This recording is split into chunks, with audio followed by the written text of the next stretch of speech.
I think we're here. So this is really exciting. Good evening, everyone, or almost good evening. It's dark where I am, so I think it can only almost be an evening. I'm really excited to see all of you today. This is session number 3 in our art/practice-based seminar series. And I'm really excited today to have Dr. Nicole Brown from UCL Institute of Education. She's a really inspiring woman, as you will see in a moment. And the title of her session today is Creative Methods.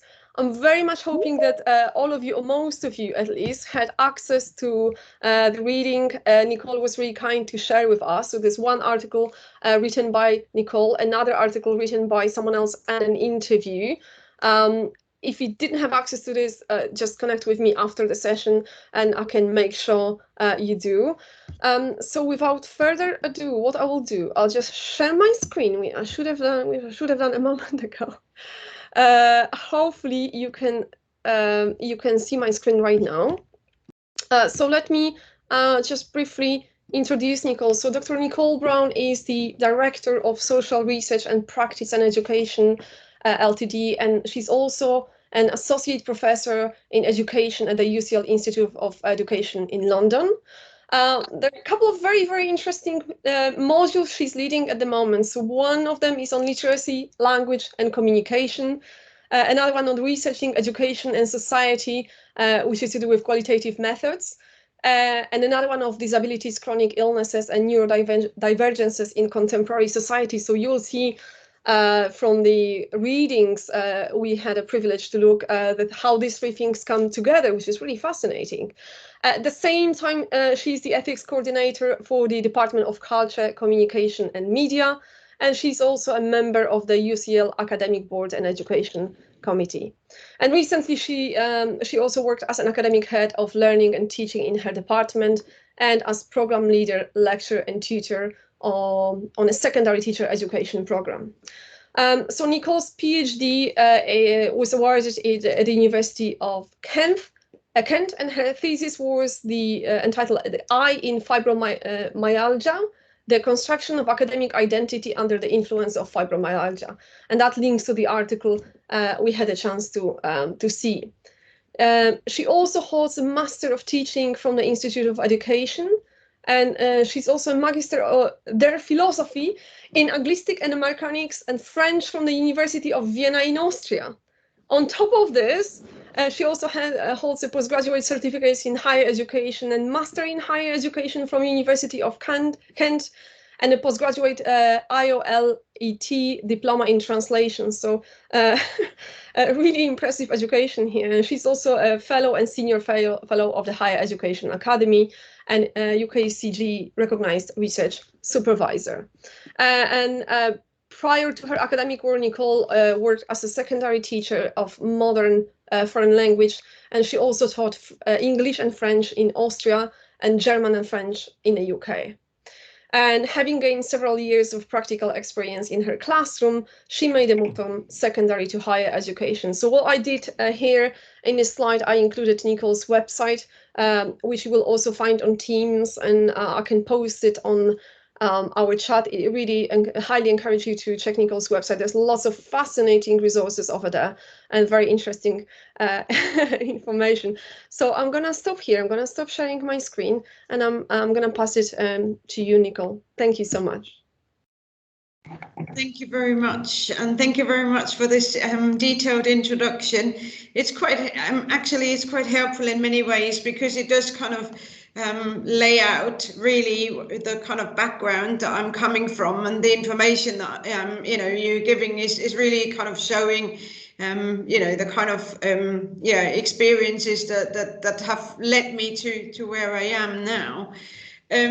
So today I'm going to be talking about creative methods in PAR. Can I just check, can you see my screen okay? Yes. Yeah, good, perfect.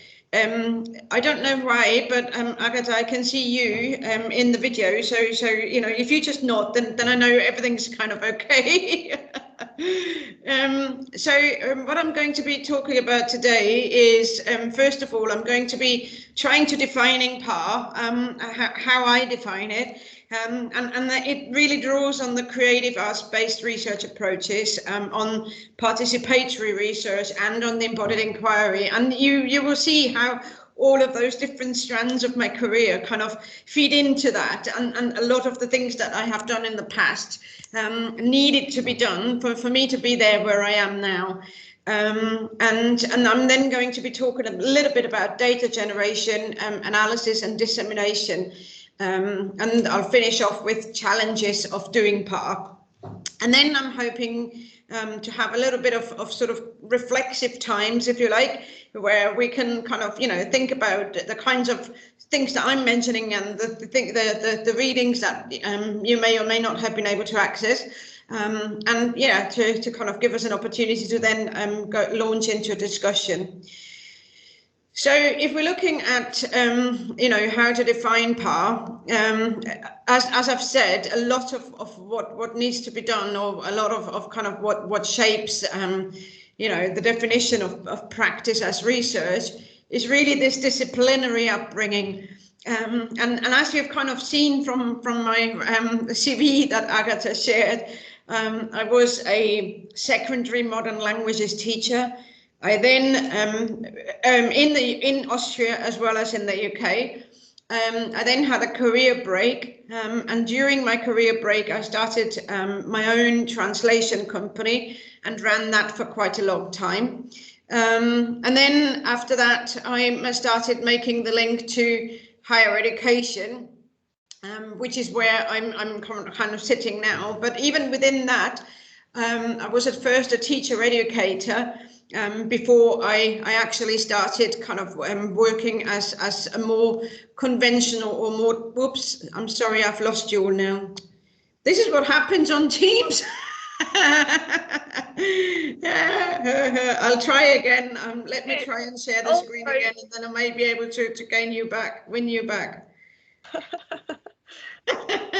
I do apologize for that. This is what happens in Teams. This makes these meetings very exciting because they're so dynamic. There we go. I've got it back now.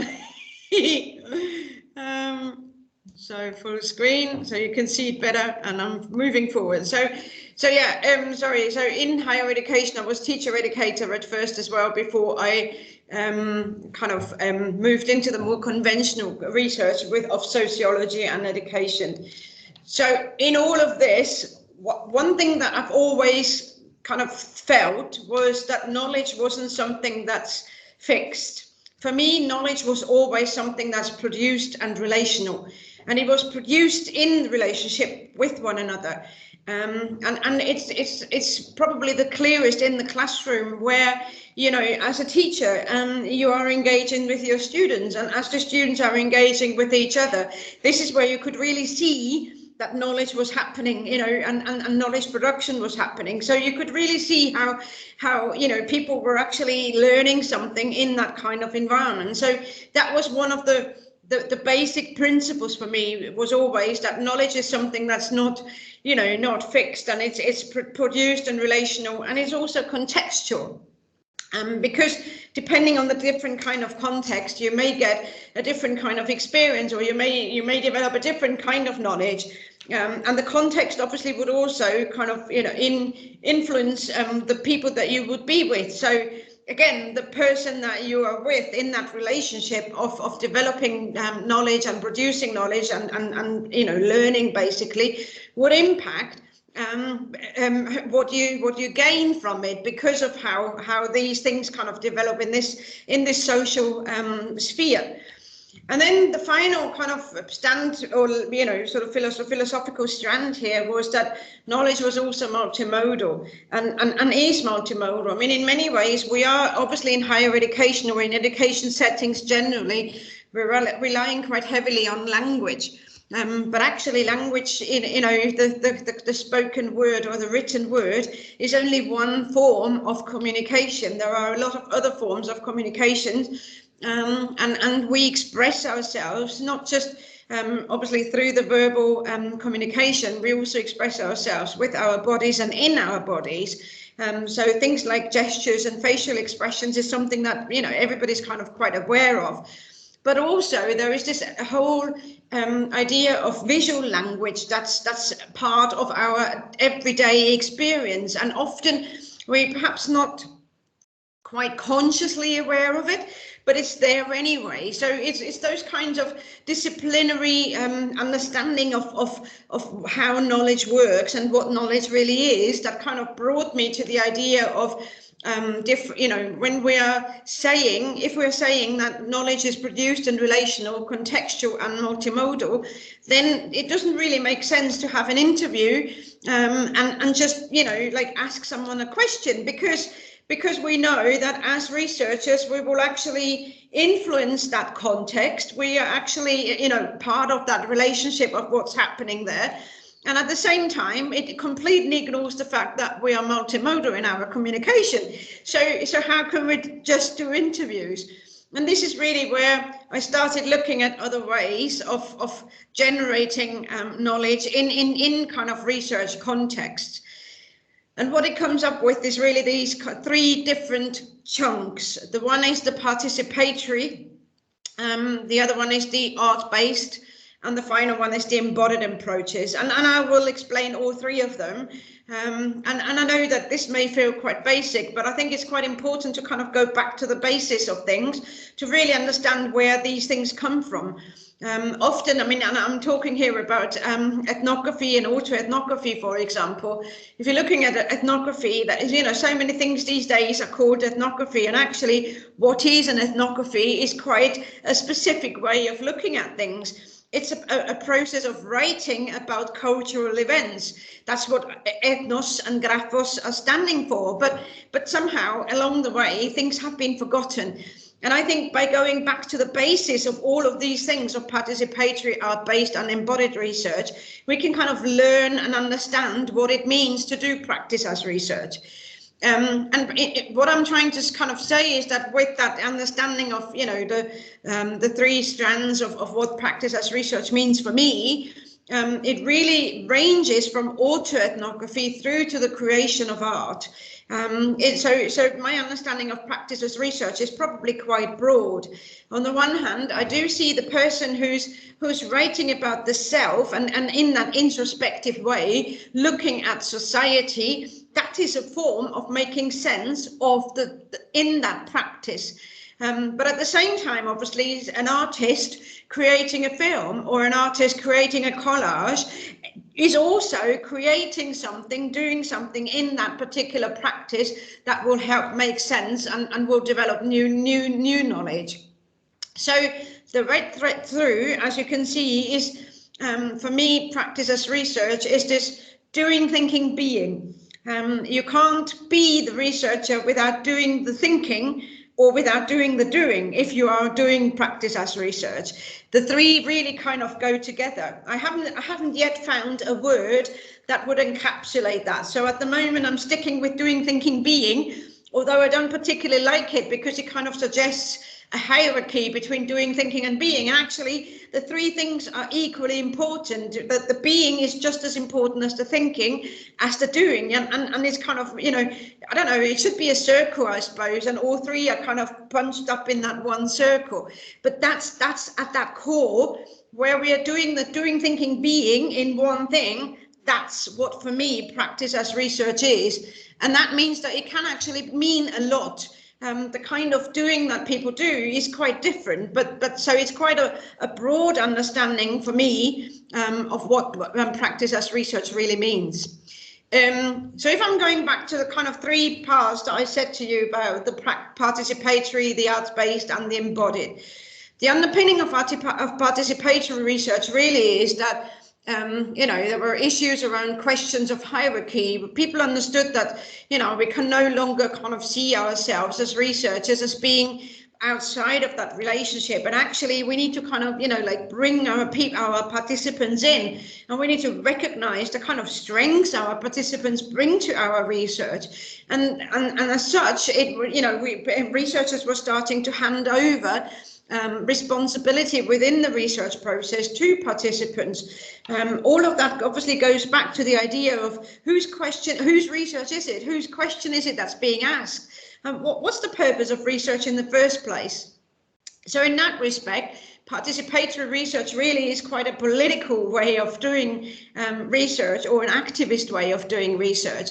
And that's something that's appealed to me, because it kind of goes back to that understanding of the doing thinking being. You know, as researchers, I am in the world and I belong to whatever is around me.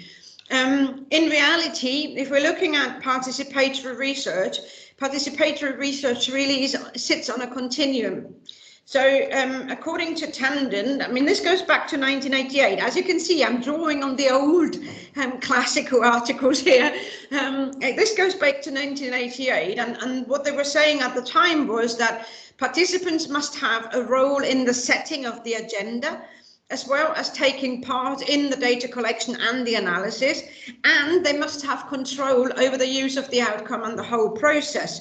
So really, the participants here are on the far end, where the participants are co-researchers. They're no longer just, you know, like participants involved in, for example, consumer marketing research, or as expert research within the health environments. They are genuinely part of the research process. Now, in many ways, this is great, but the problem with that is that actually, in our kind of contemporary higher education, the researcher is obviously still setting the agenda, because as you apply for funding, you are creating the proposal, you know, and that's therefore already your agenda. And as you're applying for funding, your agenda is shaped by what the funders will fund. So again, you know, the agenda is not necessarily your own completely. It's actually already embodied or embedded in that kind of wider culture of stakeholdership.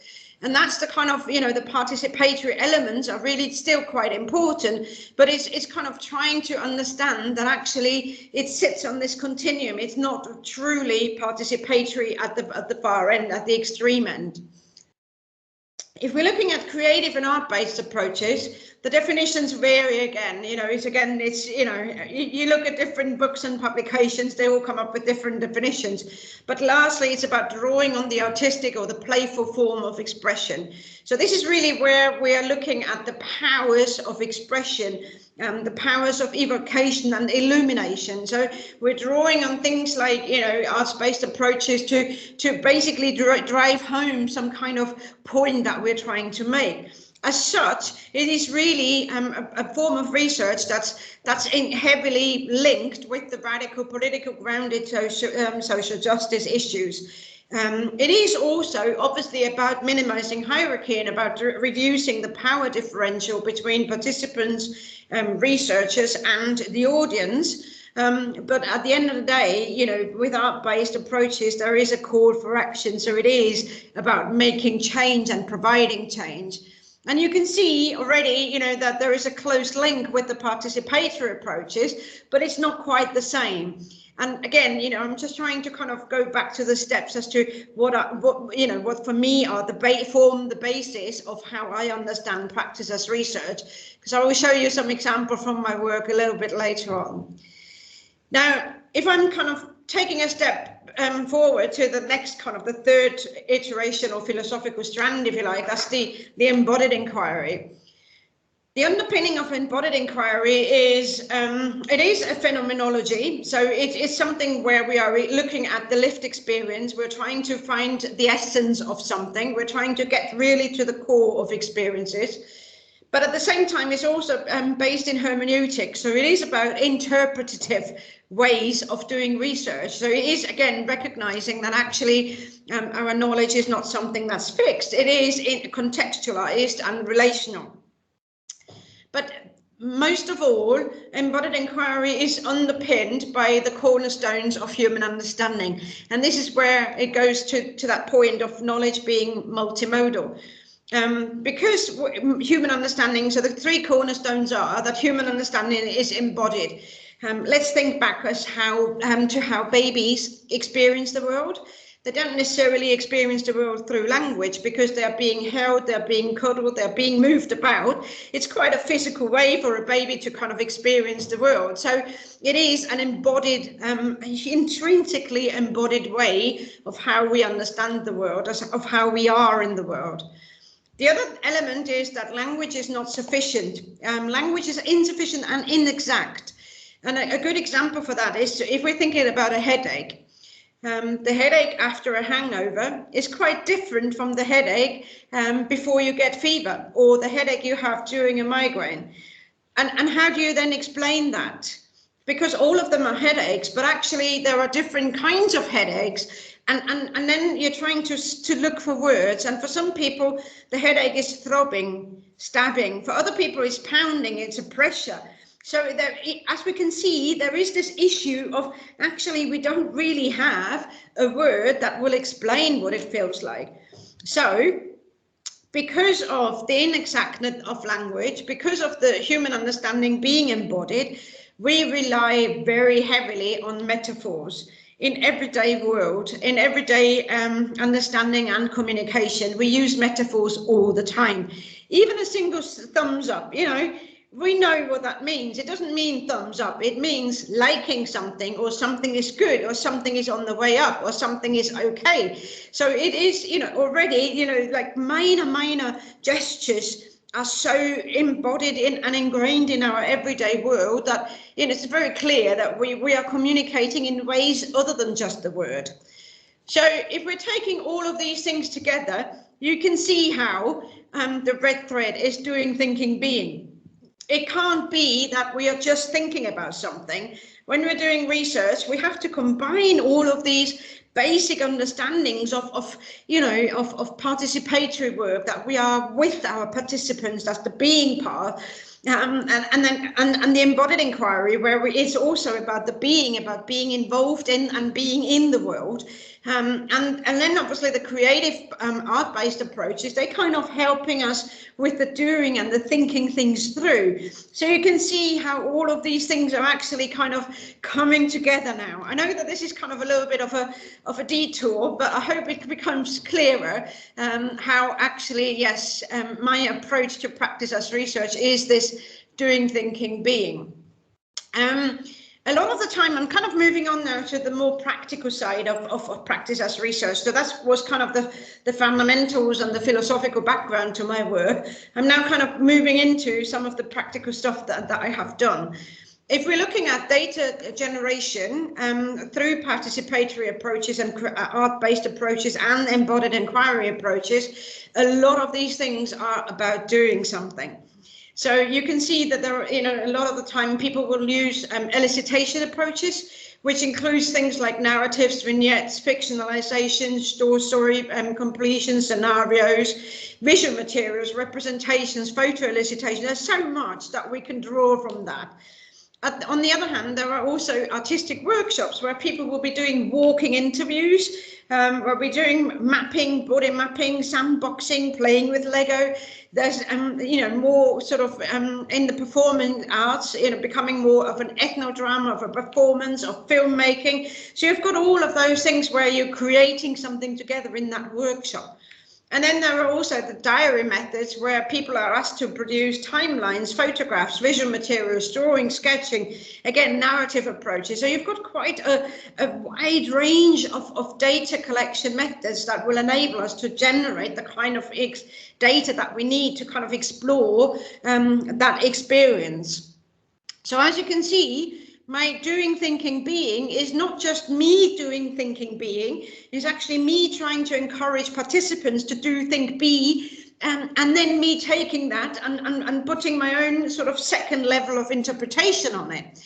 So that's really the kind of approach as to why or how I decide on what I'm using. I'm going back to the basics. It's always going back to the basics. This is probably the teacher in me. You know, once a teacher, always a teacher. You always go back to basics. If somebody doesn't understand the right angle, you know, that's probably because they didn't understand the angles first. So you have to go back to basics again. And for me, the guiding question is always, what is the data here? How can I record that data? What are the practical ethical implications, and what are the advantages and drawbacks of this particular approach? So those 4 guiding questions will help me decide what I'm actually trying to do, or what I'm trying to kind of implement. Because if we're looking at, for example, short story completion, it's quite a different kind of data that we can generate from a short story completion to, for example, creating a film together. So what's the data here? And how can we record that data? Is the data the produced film, or is the data the process of how people get to that film? So you can have all of these kind of different sort of considerations to go through before you're actually deciding on which data generation method you're really using.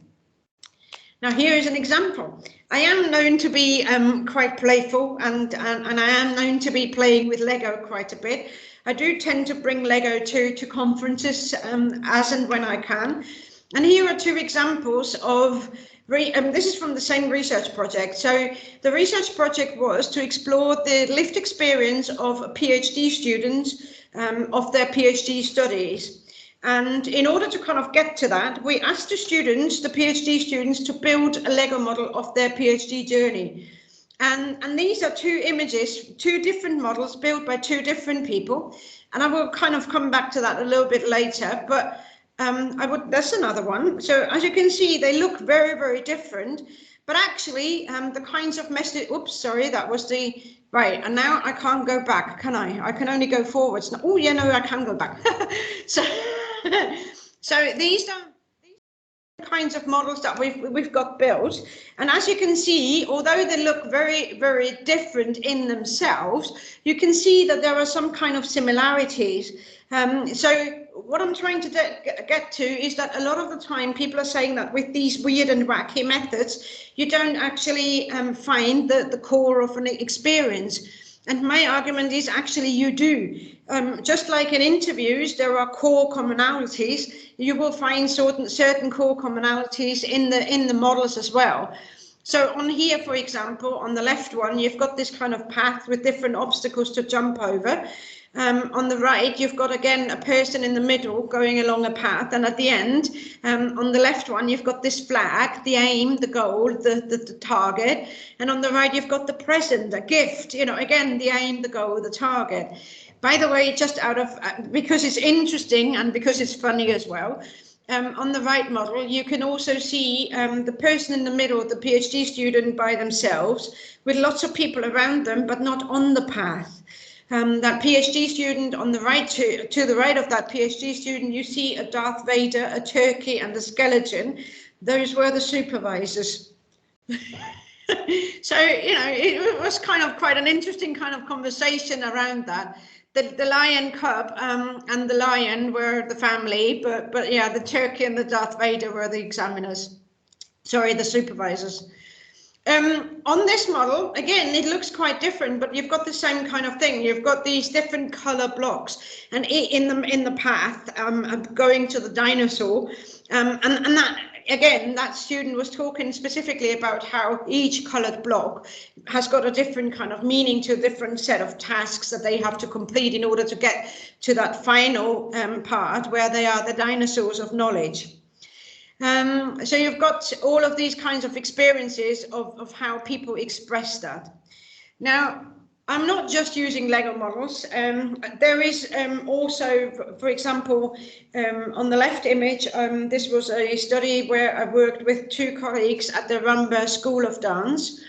And we got the dancers to explore their embodied experiences. So this is kind of an exploration of unconscious impulses where they were really just tracking their experiences. To the right, I've got another Lego model. This was about the experience of being disabled in higher education. So you can see how, you know, the different kind of themes from the different modules I'm teaching are kind of feeding into this now as well. I will come back to those as well. What is underpinning this artifact and metaphor work is that the recognition that human understanding is metaphorical, that language is inexact, and really it's a study of experiences. It is the phenomenology. It's going back to Husserl and Heidegger of trying to understand what the core, the essence is of some experience, and of how people make sense of their being in the world and the interaction with the other. And what it is really, the metaphor work is nothing else but phenomenology in practice. So what you're asking people to do is to consider the whole of their experience, to then sort of express that experience down to an essence, going to the thing itself, really trying to kind of build the core of what it means. For example, in the doctoral journey, you know, what is the core of the doctoral journey, and to then represent that essence. And after that, in the conversation, you're able to elaborate on this essence and build on the interpretational and relational. What I would like to highlight here is that I am talking about conversations, not interviews. So my understanding of interviews goes back to Brinkman and Quale, who are saying an interview is an interview, as in an interaction between the researcher and the participant. So as such, I do consider myself, in Brinkman and Quale's term, as a data traveler, that I'm kind of going along the journey with my participants, and we're making sense together of what's going on. And you can see already, again, this idea of how this is practiced as research, because during that process, you're doing the doing, and you're doing the thinking and the being together. An analysis, it's kind of a similar sort of process. So as I'm going through all the data that I have been given, that's through the Lego models, through the conversation transcripts, any kind of production, anything that people produce for me, timelines, photographs, whatever it is, I then use that, and I use an embodied approach to actually make sense of that data. So yes, this is my fibromyalgia clay figure, as well as the kind of the red, the heat and the color and the pain and all of those things. This is coming out of data collection. And you can see now I'm bringing back this experience of the disabled person in higher education, of how that's something that's then translated into something else. So the Lego model was something that was built in one of the arts workshop. One person built that, but then there were several other people who also build Lego models. And although they look different, the theme of the two parts were there across all of those models. It was really interesting, again, to see how people were saying, well, there's the public me, which says everything's hunky-dory, everything's fine, and I'm pretty and stable and happy. But then in reality, I'm this person who is constantly going to the doctors, constantly trying to navigate my space, my symptoms and my experiences. And so I've got this hidden part that people in public don't actually know about. So that was something that a lot of the Lego models were talking about. And I started doing that. And as I was looking through those different models, I felt that there needs to be something done about this. So I created this painting on the right, which, by the way, wasn't actually ever meant to be a painting for dissemination purposes. So it's not, I don't consider this as a pretty or beautiful in any way. This was just the process of making sense of the data that was in front of me. So this was me doing the doing in order to kind of understand what's going on. And that's the same with the clay figure and that collage on the right. It was not necessarily something that I thought would be shared in public. I am obviously now to kind of illustrate my point, but that's not what this was meant for. This was me doing the doing in private to kind of try and make sense of it. I do have a video, which I'm not going to share now, but that's something, a different kind of form of where we had a workshop. And during the workshop, we were creating a collage together, 3 of us, and at the same time having a conversation about ethics. So you can see how, again, the doing and the thinking and the being were kind of combined together. And that's what I consider as practice as research. The problem, if you like, with some of this work is that, you know, people are kind of saying, well, for example, on this Lego model, well, if that's the data, then where's the analysis? And then other people go, well, if that's the analysis, then where is the dissemination? Suddenly everything kind of conflates and comes together into one big lump. And sometimes people don't particularly like that. Now, here is the chair that was described in the article that I shared with you. But that's exactly what it was. It was that process of making sense, going through the data of what I had, and just collating objects in my own home. And then out came this chair. And from that, I then shared that in the local gallery. So it became, the analysis automatically became dissemination at the same time. And it was a very, very powerful, evocative way of doing that. But at the same time, you know, you get the kind of conventional researchers asking you, well, it's not exactly analysis, is it? This is just you disseminating. And I'm like, well, no, actually, it's not just dissemination. There is more to it. Here is a different example. This is also from the fibromyalgia research, which is a poem. I'm not going to read that out now because I feel like I've talked a long time already, but it's basically the same process. This was me making sense of the data, developing something around that, adding the photograph, and then using that for dissemination purposes. So I'm kind of coming to the conclusion of my talk now. So the considerations of what do you need to consider to do practice as research in the way that I conceive it. Well, first of all, you have to kind of think about the suitability. You know, what are the kinds of things that you really are trying to explore? And I think that in my work, the questions that are most suitable for this kind of work are the ones that require participants to think about their lived experience one way or another. So in that sense, it is this phenomenology in practice. And then I do use those four guiding questions to kind of identify, okay, well, within that lived experience and phenomenology in practice, which of the data generation approaches do I use? Well, that depends on the kind of, what I come up with as response to the four guiding questions. Ethics are really difficult to navigate with this kind of work because most often you're already halfway into a project when you realize you've actually got one. So that's one of the problems, is that you're actually starting something, you know, for example, in my own classroom, I'm starting something and then I'm like, oh, actually, I need an ethics approval form for this. But at that stage, you're already kind of halfway through the data generation part. So it's really difficult to navigate that space. In addition to that, obviously, you're then asking participants to share their emotions, and through the creation of things, you're asking for more involvement and more commitment from participants, which is also difficult. And a lot of the times it does lead to oversharing, and trying to navigate and manage those emotions may become a little bit more difficult. What's important for me also is the question of ownership.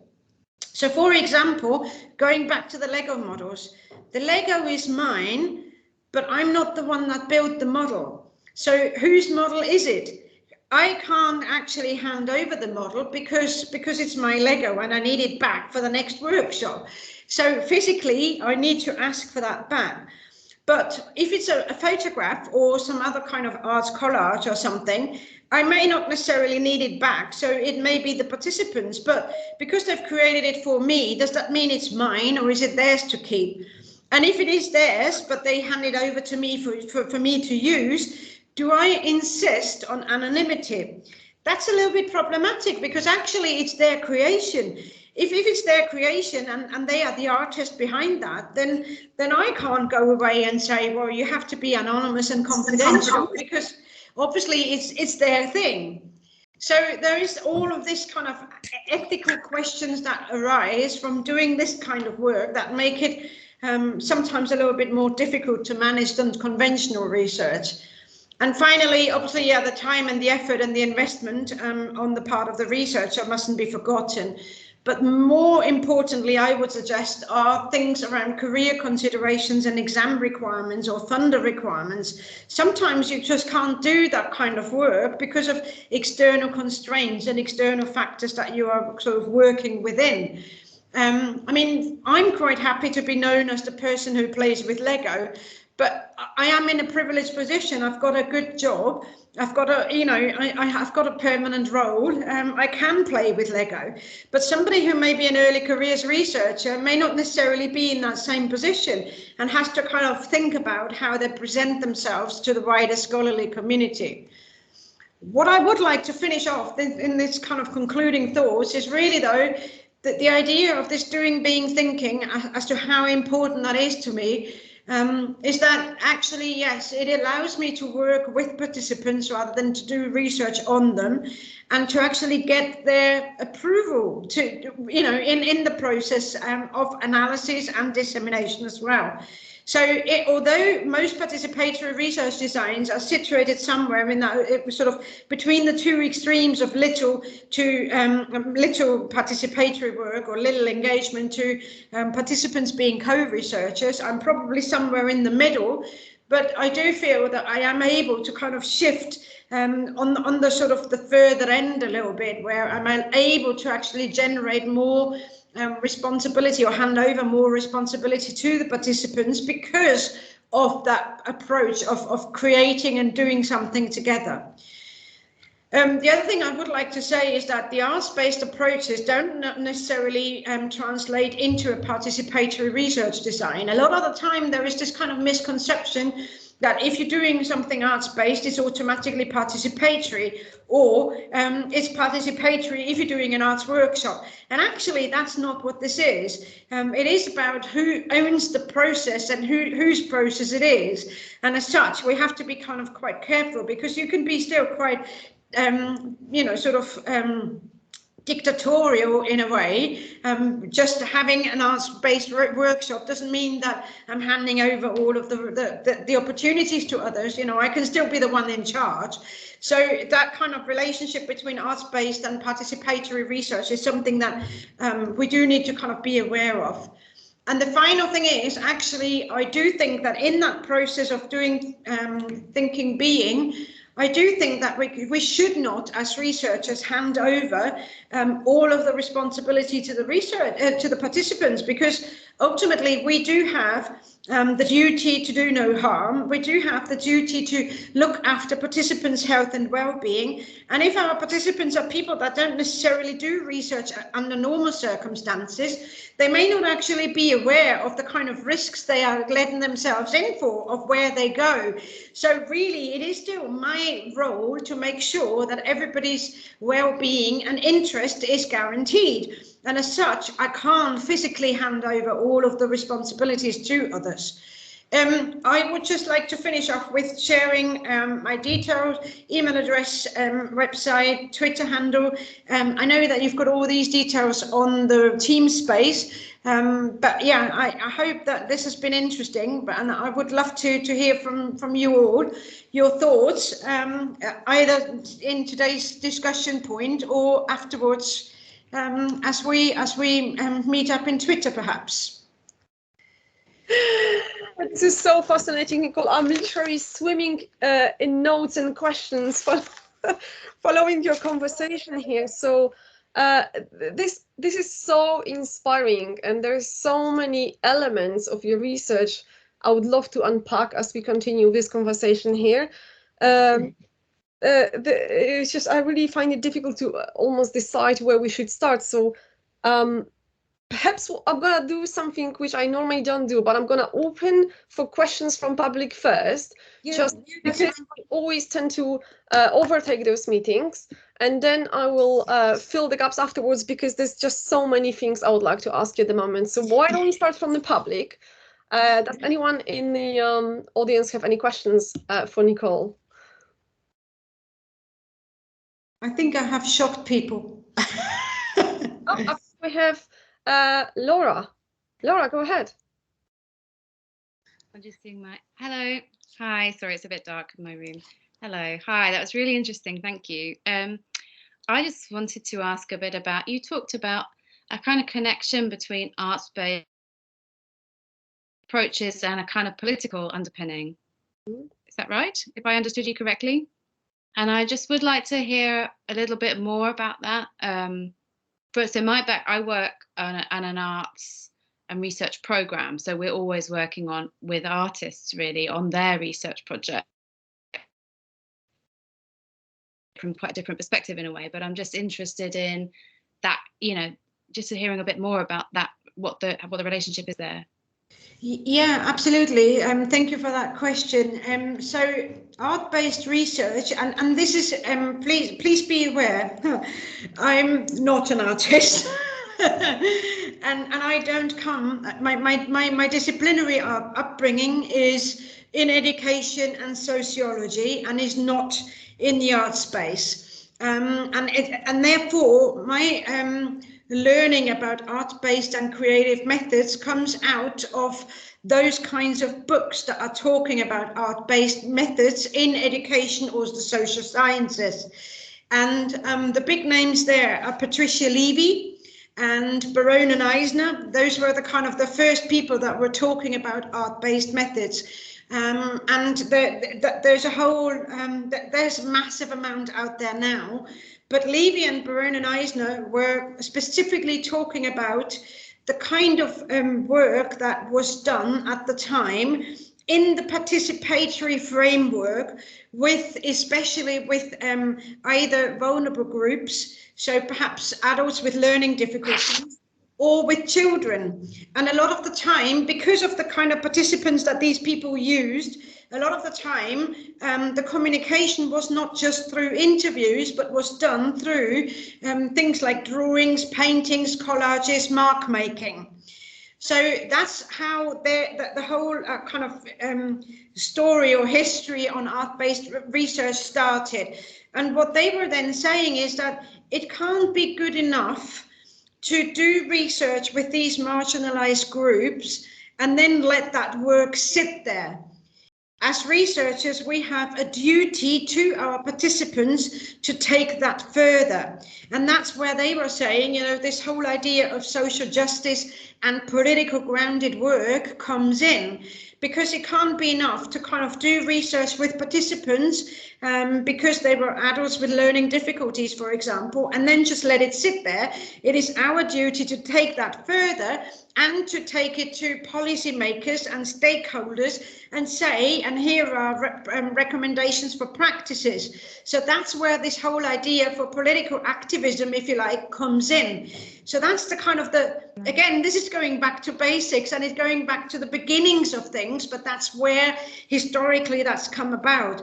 And over the time, as more and more creative and art-based approaches in social sciences were used, this is one thing that seems to have come out more and more, is that it is about engaging stakeholders and policymakers and trying to connect with them. And a lot of the time what people were saying is that they find that a research report doesn't capture the interest of the stakeholder. But if you show them a photograph that's really shocking, suddenly you've got them on board. So it's almost like this is manipulating stakeholders into some kind of action. It is this kind of idea of call for action and therefore being politically grounded. And being politically grounded doesn't mean grounded in party politics. It just means politically grounded in sort of activist work, social justice activist work. Thank you. That's really, really interesting context I wasn't aware of at all. So I really appreciate that. Thank you. There is one comment in the chat which I will read. It's from John, who says, very interesting presentation, really real food for thought, got me thinking about practice involving co-design and making with the public in museum and gallery context. So really, yes. Really interesting. Thank you very much for that. Thank you for that comment. That's really kind.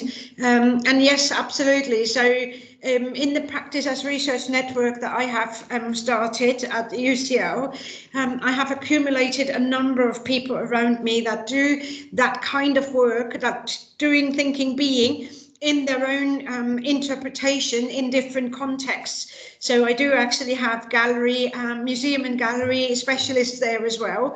But there are also people from geography, for example, human geography, as well as architects, because they are all doing that kind of thing where we are, you know, like engaging in the process and we are doing the research on our own practice in that particular moment.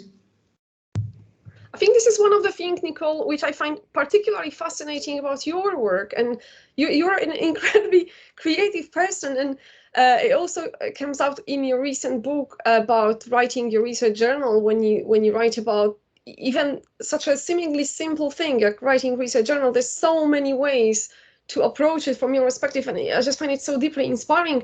I have to confess that as I was preparing for this meeting today, I did got myself Lego. I ordered Lego because I was a big fan when I was a child, and I'm just gonna play with Lego because you've inspired me.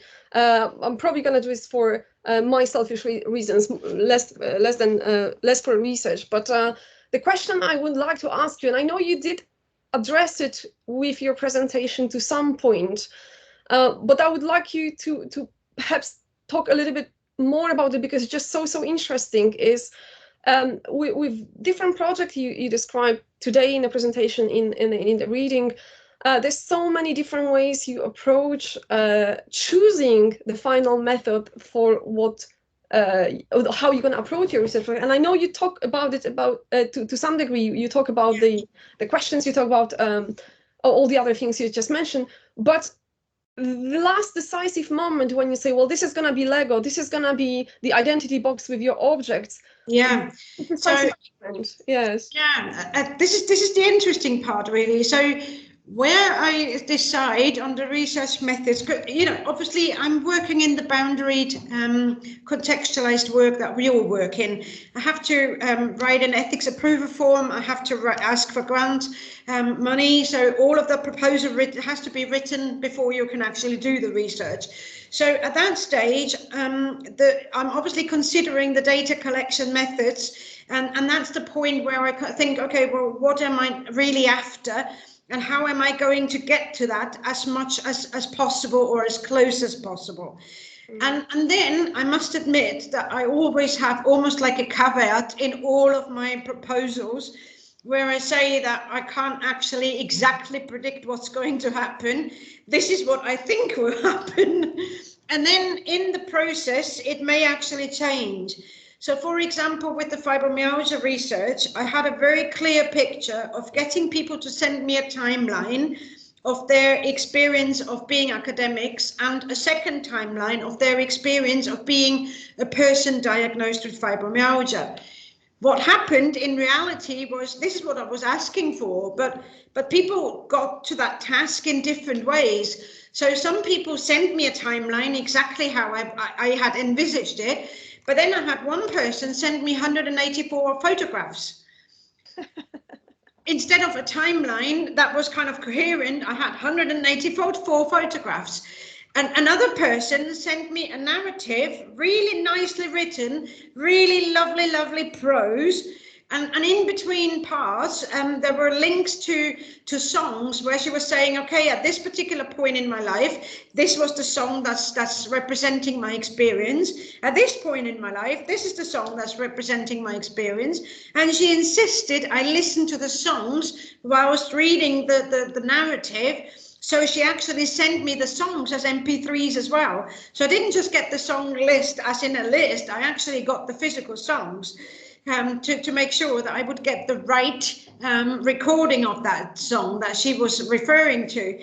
So what I'm trying to say is that a lot of the time, these things do develop. They don't necessarily stay in that compounded form that I envisaged originally.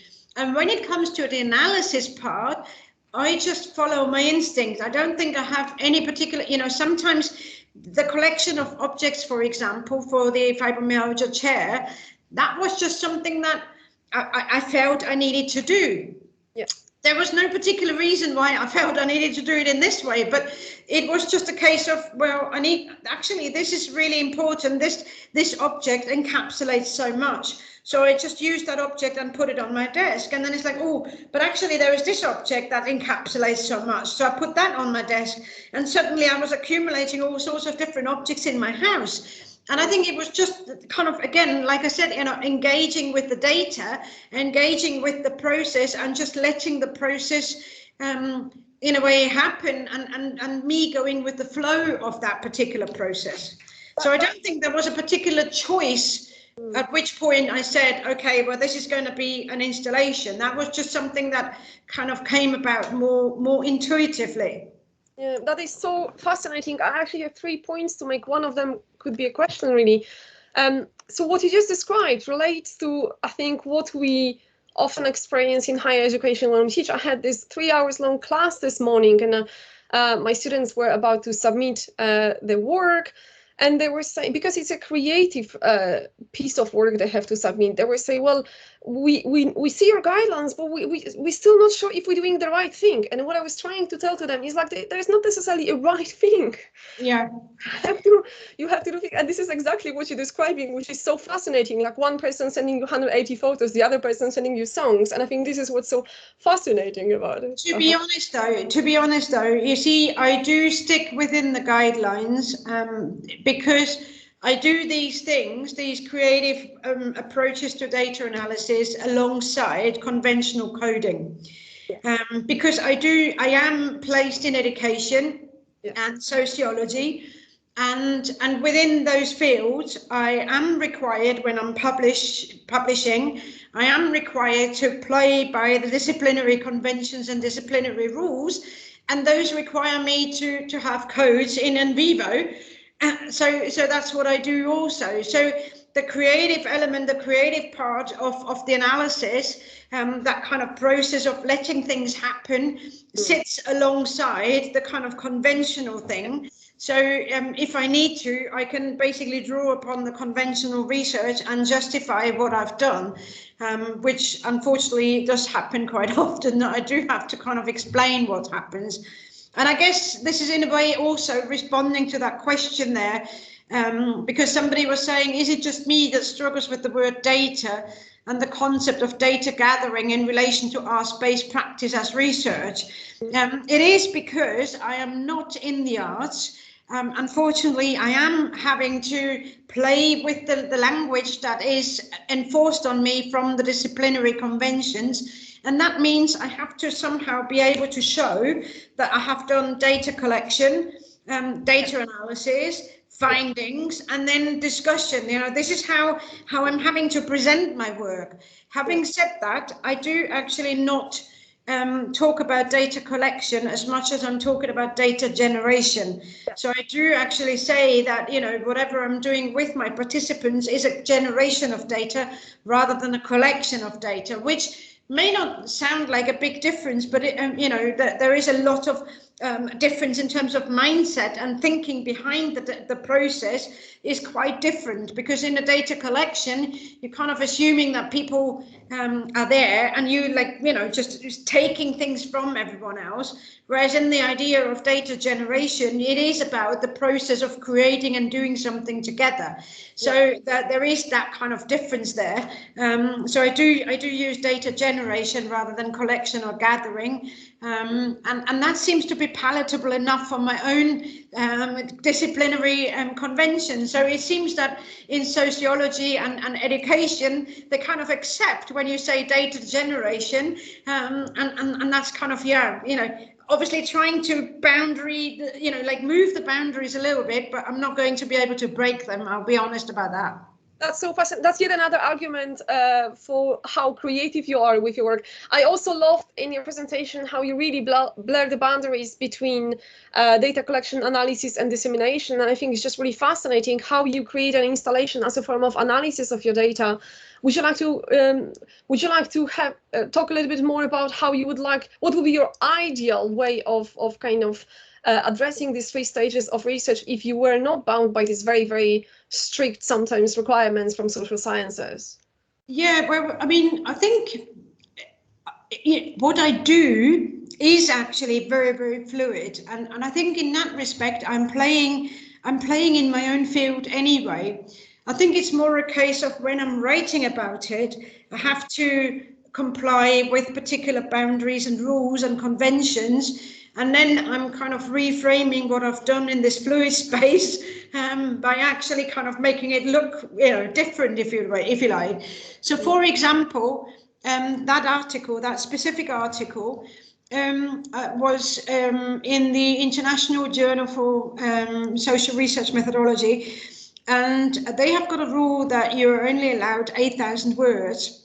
I submitted an article with 7,900 words, and it came back saying, yes, we would like to publish this, but you're going to have to cut 1,000 words because you've gone over. And I said, no, I haven't gone over. It's 7,900. I know, because I did the word count. I was very, very meticulous about that. And they said, yeah, but each photograph counts as 300 words. Oh. And because you want 3 photographs, that makes it 900 words. So you're over by 900. And I said, well, but that's not how it works. You know, you can't just, that doesn't translate in that way.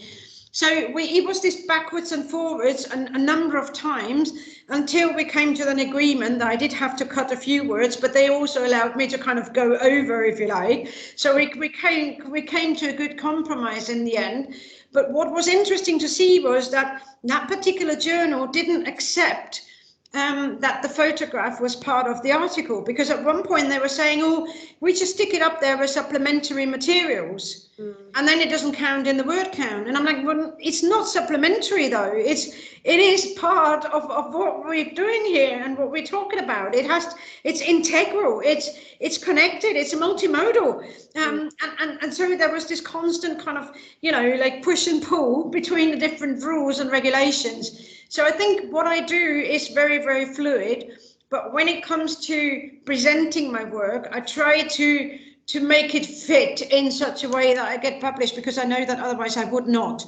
Having said that, I have got some other sort of projects that are, you know, published in more, I don't know, more specialist journals. So I've got one that's come out quite recently, which was a fictionalization of the COVID pandemic. Yes. And that's come out in the Autoethnographer. Obviously, that's a journal that allows for fictionalization. They are happy with that kind of thing. But within education and sociology, that's probably not giving me the big, you know, sort of credibility, because it's an autoethnography specialist journal that appeared in. So you can see that it's all about trying to kind of, navigate the spaces that are there. This is such an interesting conversation. I'm going to go back to this conversation in a second, but I think we have a couple of comments in the chat, so I'm just going to ask those first. So Paul says, fantastic presentation, thank you. I'm interested in a time scale with some projects. For example, do longer term relationships get built where you return to the same participants multiple times? Could the ideas of analysis be built around returning to groups and looking at the effects of being involved in the process? Thank you very much. Thank you. So it is, most of my projects are longer term, and it's me going backwards and forwards a number of times. With the fibromyalgia one, for example, the identity box project that I did with those people was 5 questions. And after each question, we had an interaction on email. And then after the final question is when we scheduled this interview, which really was a conversation. So a lot of people only took 5 weeks because they kind of spent a week on each question. But there were other people who spent 15 weeks on the same project because they took them longer to kind of get their things sorted out. So there was there is this kind of thing there. And then after I had created the chair, I actually went back to the participants and said, look, this is what I've come up with. Is that a good representation of your experiences? And they all fed back. Some of them were saying yes, some of them were saying yes, but. So it got adjusted accordingly so that it would be a good representation and that everybody felt that it was a truthful representation of what it means to have fibromyalgia. So yes, it is going backwards and forwards all the time. The idea, and that's around the analysis as well as the data generation part. And then the second part of your question, would it be sort of going back to the effects of being involved in the process?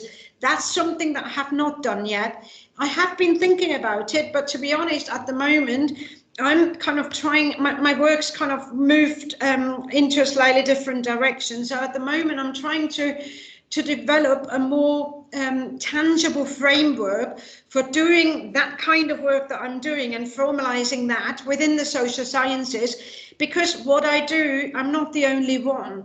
And I know that I'm not the only one. There are plenty of other people that are doing similar work, and we're all struggling with kind of justifying what we do again and again and again. So what I'm hoping to get to is that we're able to kind of build a framework that will enable us to say, in order to do good quality practice as research in the social sciences, you should, I don't know, ABC, do these things, and that will help you kind of, like navigate that space. Going back to the participants and doing the kind of participatory work is not something I have got scope for at the moment, I'll be honest, but it will be interesting. I agree with you. Thank you, Nicole. I think we have lots of comments, so I'm just going to focus on those first before I go back to my comments. So Francisco said, fantastic terminology, data generation. I think it was really, yes, data generation instead of data collection. I think it's really good. And I also loved what you say. I made a note of it, data travel. So I love that. That's a good one. Becky says, thank you for addressing that. Agree, this is the mindset, generation over gathering. Yeah, I think there's so many, and I could talk about it for a long time. There's lots of interesting conversation about involvement of the participants. And one of the questions actually I want to ask you in a second, it will be about negotiations you have with your participants when it comes to designing your methods, because I keep going back to the same question, is because it's just so fascinating because of the richness of methods you apply. Do you happen to have examples of projects where you actually negotiated the methods with your research with your participants? I would suggest all of my projects are. So I would suggest that, for example, with the identity boxes, that's from my fibromyalgia research, where I did the identity boxes. Some people didn't send me identity boxes, although I was creating this idea of identity boxes. Some people were like, oh, that doesn't really work for me, and they created a collage and sent me a collage of their objects. So it was, I think everybody kind of, like takes it and molds it into their own ways. Largely the kind of work I do, I would suggest, is through objects and through metaphors. And for some people, the metaphors come out of poetry. So I do get sent poetry. Again, people are saying, oh, I can't think in objects, but I think in metaphors in my poetry. Can I send you that instead? And I'm quite open to anything people send me, which is great because you get a richness in data that you wouldn't get in other ways. But when it comes to looking at my data sets, they are incredibly messy and varied. And again, that's something that my disciplines don't particularly like.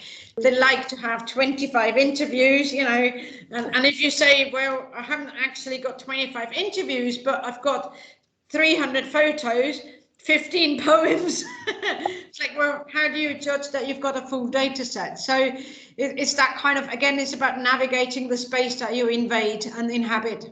It's just wonderful. It really opens my eyes how limited I feel within my discipline, just relying mostly on film, photography, installations, and not really going much beyond it. It's just, it really inspired me with the way you think. Thank you. There's a question here about anonymity. I mentioned ethical challenges around balancing anonymity and expectations of being recognized as owning the artistic creations. I've experienced this too, and I'd be interested to know to what extent you've been able to satisfactorily address such challenges. Thank you very much for that. So what I've done is it cuts across different projects. With the fibromyalgia project, I got sent poems, which I was then, where it was very obvious that it's that person's poem, not mine. And I was not able to kind of use it within that, work, within that kind of publication.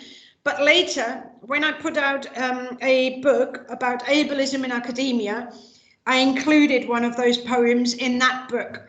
And that person who was a participant in the fibromyalgia study became a named contributing author to the edited book. So sometimes you're not able to kind of sort of navigate that immediately. Sometimes you have to say to people, give me a chance, give me, you know, allow me to kind of develop that a little bit further and then bring it along later on. One of the things that I would say is that with that kind of work, just because people want to be named for their creations doesn't mean that we should necessarily, because there was, for example, one participant in my fibromyalgia study who had created a collage and she wanted to really share that as her collage, but at the same time she had not disclosed her fibromyalgia in her workplace. So I was the one that said to her, look, you know, this is a question that you have to ask yourself. Do you want people to know that you've got fibromyalgia? And she said, no. And I said, well, you can't have it both ways. It's got to be either people know that you were part of that study and then you can share that collage, or you can keep that collage for our purposes, for analytical purposes, but we don't share it in the public because you can't have it both ways. So it is not necessarily easy, because sometimes people don't realize, you know, they have created something beautiful, they want to share it, doesn't mean that they should. So sometimes it is still the researcher's role to kind of say, I agree, this is important, but actually in this particular, given your circumstances, it would be better for you to not share that. You see what I mean? So I think it is a negotiation and trying to kind of talk to participants. So going back to the kind of the question, you know, have I been able to satisfactorily address the challenges? I think the satisfaction comes from participants being happy with whatever choice they have made in the end. So those that have made the choice of being part of the edited book, for example, and those that have made the choice to not share the collage, for example, that's where the satisfaction comes in. It's like, yes, obviously the collage, honestly, that collage was brilliant and I would have wanted to share it, but it's not for the public. And that's, for me, that's the satisfaction that I gain from it, is that I know that I've done the best that I could for that particular person, for that particular circumstances. So interesting, really. There's a comment from Fiona who says, thank you so much for your presentation, really inspiring for all of us working with communities and participants with heritage museums and educational sectors. I mean, Fiona is going to be talking about Paul and Fiona, both of them together will be talking about their research in next year's session. So hopefully you can join that meeting. It will be really interesting to see how you talk. Hi, Fiona, lovely to see you. Lovely to see you too. Very inspiring, Nicole. Really absolutely fascinating. Thank you very much. Yeah, I think it will be really interesting for me personally to, it's probably not the time for this right now, because I know, Nicole, you have to leave at 10 to 5, but perhaps there will be an occasion in the future to see how perhaps we can engage in some kind of conversations between what Paul and Fiona do and what you do in terms of all these questions we just mentioned. Do you think I have time for one last question? Yeah. Okay, great. So one of the elements which I know is also close to your research is this idea of reflexivity and acknowledging your own, or as a researcher, subjective perspective. Would you like to comment on that a little bit in relation to your work? Yeah, I mean, that's something, again, you know, I mean, I teach a lot about that. I teach how to do reflexivity, because it's really important that on the one hand, yes, we are acknowledging who we are and what we bring to our research and where we stand within the process. But at the same time, it's also important to be confident that not everything needs to be shared. And that's something that I think is getting lost a lot of the time. A lot of the time, research journals specifically ask for positionality statements. And I mean, there is one. There's an article that came out in quite recently in one of the higher education journals, where the co-author and I had written our positionality statement, and when we got the revise and resubmit, one of the comments was that the positionality statement is too vague and they want more detail. And I rebuffed that, and I said, look, that's not what this is about, because you're not sharing all of the details. You're sharing what you think is relevant and what you are confident and happy to share. I mean, Sarah de Lamont, one of an ethnographer, quite a prominent ethnographer in University of Cardiff. I think she's emeritus professor there now. She taught in one of her presentations a few years ago. She was likening the reflexivity statement and how we teach that to how we teach young adults about social media use. So she was saying, like, we're teaching young adults to not put drunk photos on their social media because it could come back to haunt them when they go for job hunts. This is the same thing here. We should not push early careers researchers into oversharing details that may later on be detrimental to their careers. And I agree with that. I totally agree with that. If you're happy to be known as the person who's disabled, as the person who, I don't know, has got childcare issues, if you're happy to be known as the person who's lesbian, gay, whatever it is, then please do share that. But don't share it because other people want you to share that. That's not right. If you feel yourself that actually there is a part of me that people don't need to know, then don't, and push back on the journals as well. That's the kind of advice that I tend to give. I tend to say, make sure that you're really, really comfortable with what you're sharing and putting as much or as little of yourself into the final product. Yeah, it's again, this is a conversation for a completely different session. This idea of subjectivity in social sciences and creative work is you cannot detach it from what we do. It's just an integral part of it. And yes, you can become aware of it and just work with that, which is very, very interesting. And I agree with you. I mean, the thing is, for example, I am a mum. To a 17-year-old, I'm always going to be a mum. I'm not going to be able to not be a mum, and it makes me part of what I am and who I am. But at the same time, I don't necessarily need to write that in a journal article. I can be aware of my mumsiness in the kind of work that I do as I'm going through the research process, as I'm going through the analysis, and I can kind of be aware of that, be reflexive and transparent to myself and critical in my own way. But I don't necessarily need to share that with the wider public. It's none of anyone else's business. You see what I mean? So it's that kind of navigation again. It's about trying to kind of play the rules, but not necessarily do what you're told. Actually play the rules in such a way that you feel comfortable with. Yeah, and this is a perfect moment, speaking of you being a mom, to say thank you so much, because I know you have to go to your son's concert today. Yes, I have.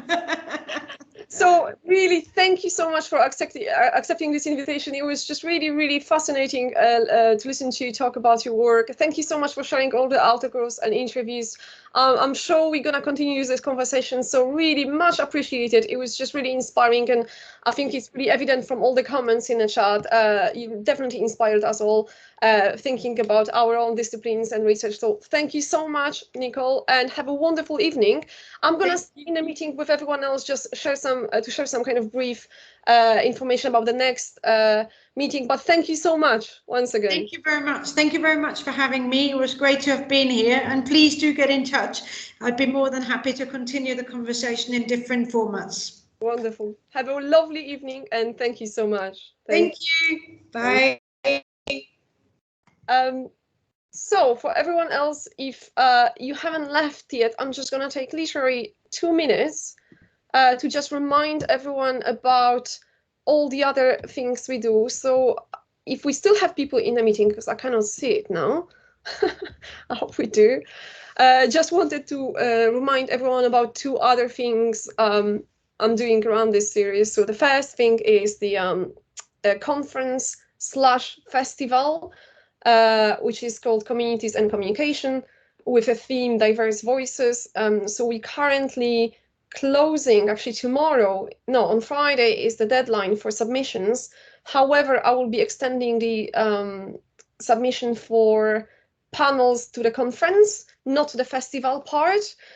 So if you are interested in the idea of this kind of interdisciplinary event, which is focused on practice-based research and is just really open to any kind of submission. So it could be a paper, it could be a panel, it could be a workshop, it could be an artwork, which addresses the idea of diverse voices in relation to communities and communication. Just get in touch. And the other two things I'm doing is a special issue for the International Journal of Creative Media Research, which really aims to almost mimic this seminar. So it's looking at all the elements of practice-based research. So if you'd like to submit a paper or practice-based research, the deadline closes on the 14th of January. Just email me for more details or check the website of the journal. And the final thing is we also opening a call for guest edited special issues. So if you work in a specific discipline related to creative media research and you'd like to contribute an edit special issue, again, just get in touch and we can have a conversation about it. That's gonna obviously happen after the special issue I'm editing right now, but it's never too early to start these conversations. And finally, I'm not gonna bother anyone right now, but what I'm also doing, that's always in an email I send with people. So I'm trying to actually figure out what kind of people join this seminar. So I'm gonna share it by email once I send information about the next series, or rather next session for this seminar. So I'm trying to see who is participating. So I'm asking people what is their research question and what is their artifact, if you like. And I'm also trying to see what kind of training and guidance is needed. And this is mostly addressed at the current PhD students. This is all anonymous, so I'm just trying to get my head around what is needed. And that's aimed at building some kind of support system, which I'm hoping to develop going forward. And a final announcement, I know Carola was here in the meeting when it started. I don't know if you're still there, Carola, because I cannot see you, but really, really excited that our next session on the 19th of January, which is, I believe, last Wednesday of January, as it should be, we have our very own Professor Carola Baum, who's going to be talking about methodological quagmires in a post-disciplinary era. So really, really looking forward to this one. It's definitely going to be a fantastic opening for the new year in relation to our series. And I'm very much looking forward to it. So of course, I'll be sharing all the details about week before the sessions as usually. And I'll just send an email and upload all the information on Teams. If there's anyone in the meeting who does not have access to Teams and would like to, just again get in touch with me, I'll make sure I fix that. And I think that's it. So thank you so much, everyone. It has been such a pleasure to run this seminar. I am hoping that you will all have a nice Christmas break and you will find some time to rest, relax, which we all need. So thank you so much, everybody. Thank you. Thank you, Adam. Thank you all.